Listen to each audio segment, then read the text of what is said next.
Ukraine's President Zelensky says there's evidence Russian troops committed hundreds of war crimes during their occupation of Kherson. A person has been arrested in connection to a bomb blast on a busy street in Istanbul that killed at least 6 people and injured more than 80. Long queues at the border of France and Italy after Paris reinforced its border controls because of a dispute over humanitarian rescue ships.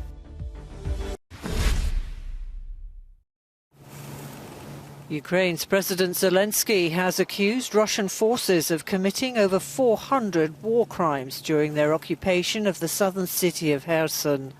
The allegation is in addition to claims that the retreating troops destroyed key infrastructure facilities before pulling out, leaving a severe humanitarian situation with a lack of water, medicine and bread in the city. Investigators have already documented more than 400 Russian war crimes and found the bodies of both civilians and soldiers.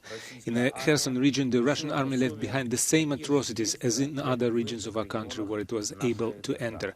We will find and bring to justice every murderer without doubt. As Kherson residents continued to take to the streets with Iranian flags, thanking their armed forces for liberating the city, some had tales of what life had been like under the Russians. Under Russian occupation, it was quite horrible. You never know what to expect. One day they behave normally, next day they arrest people, those people disappear forever. They looted all the flats, they destroyed the doors, lived in the flats, took all the electronics equipment. They're thieves. But as locals showed their relief at the Russian retreat, the reality is that Moscow's forces still control some 70% of the wider Kherson region.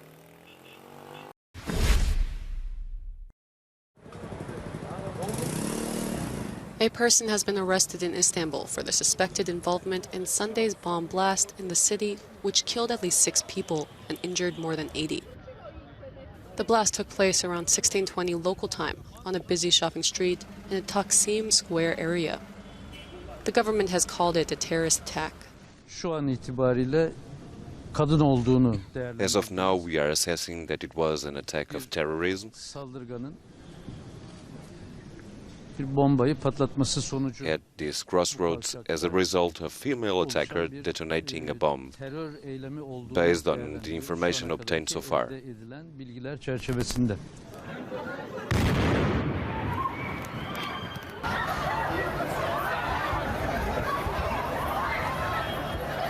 The blast was caught on camera and shared on social media. Turkey's authorities have blamed the Kurdish Workers' Party for the explosion, but no group has claimed responsibility for the blast.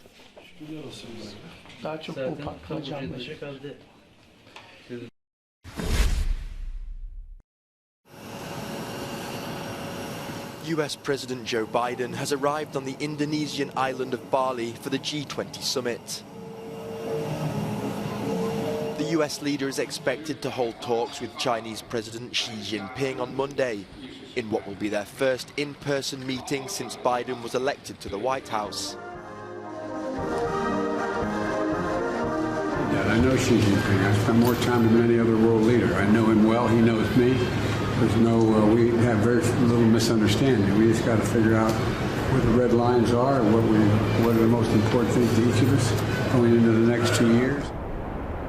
Biden has met with the leaders of Japan and South Korea to discuss China's assertive posture in the Pacific region. He's also expressed hopes to coordinate a response to North Korea's threatening nuclear and ballistic missile programs.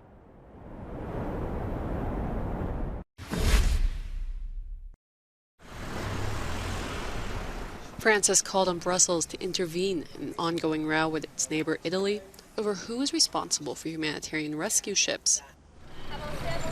On Sunday, long queues formed at France's border with Italy after Paris reinforced border controls in retaliation for Rome's refusal to allow a rescue ship to dock. The Ocean Viking charity rescue ship, which which had been at sea for nearly 3 weeks, eventually docked in the French port of Toulon, after Paris reluctantly took it in. Rome's new far-right-led government has vowed that Italy will no longer be the primary port of entry for migrants leaving on boats from Libya. Italy is not keeping a commitment that is fundamental to the European solidarity mechanism. We won't keep our intended part, which was to welcome the 3,000 migrants currently on Italian territory. Meanwhile, France and the UK are set to seal a historic deal in an attempt to stop people from crossing the English Channel. At least 40,000 have made the treacherous crossing so far this year. Reports suggest it will involve an increase in annual payments from Britain to France of between 68 and 79 million euros. The fund is meant to boost beach controls and new technology to detect boats before they launch.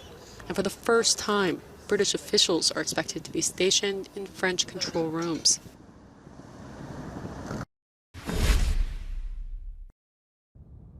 Food production in the UK has slowed down, many farmers scaling back their operations to cope with a shortage of workers, rising costs for things like animal feed, and issues with exports. It really is a disastrous situation which is spiralling out of control. It's a catastrophe. Liz Webster represents a growing number of British farmers who say Brexit has made the situation worse.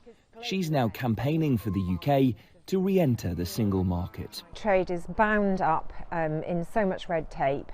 It couldn't be worse for us. So there's two things, there's, yes, you're selfish, your business, but also I tend to look at it for the whole country, and I'm really concerned for food security and food stocks and food supply. What's the solution?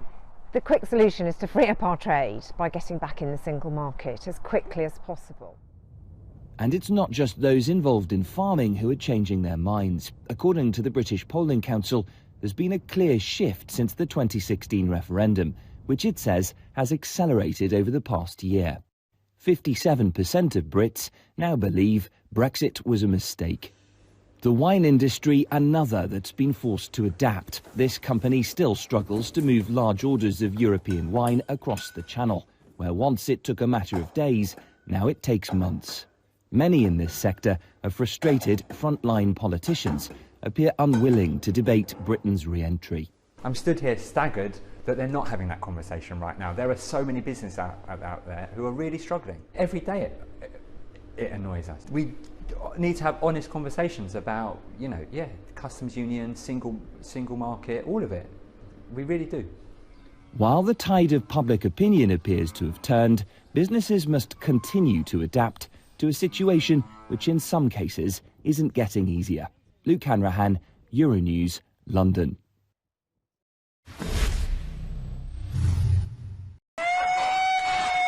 A court in Iran has sentenced an anti-government protester to death and handed down jail terms to 5 others as persistent unrest continues to engulf the country. The ruling likely marks the first death sentence in the trials of those arrested for taking part in nationwide rallies. An Iranian news site linked to the judiciary said the sentence followed on charges of the protesters setting fire to a government building. Public health workers have staged a massive rally in Madrid. Organisers say more than 200,000 people took part to protest against local policies and limited resources. They claim the conservative government of Isabel Díaz Ayuso wants to dismantle the public health system in favour of private companies. They are also demanding more healthcare staff.